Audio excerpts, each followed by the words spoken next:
High আসসালামু আলাইকুম। আজকে আমি পোয়া পিঠা প্লাস সন্দেশ বানাইবো। সিলেটি ভাষায় এটারে কয় সন্দেশ। সো চালের গুঁড়া নিলাম 2 কাপ, আর ঠান্ডা পানি দিয়ে চালের গুঁড়া আমি 3 ঘন্টা ভিজায় রাখলাম। ভিজায় রাখার কারণ হইলো অনেকের কড়াইয়ের মাঝে সন্দেশ উঠে না, আবার ফুলফুল হয় না, শক্ত হয়ে যায়।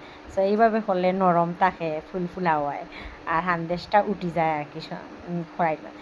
সো আমি পরে দিলাম 3 ঘন্টা পরে, যখন সন্দেশ বানাইতাম ভিজানির পরে, তখন আমি জিরা দিলাম গ্রানও লাগি, আর নারিকেল দিলাম অপশনালি, তারপর না দিলেও হইব, তবে টেস্টও লাগি দিলাম।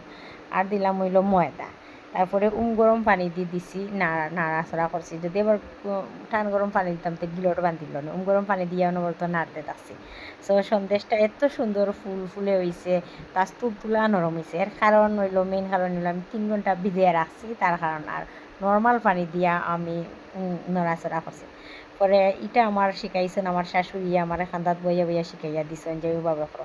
এভাবে করলে খুবই টেস্ট হয় আর খুবই মজা লাগে।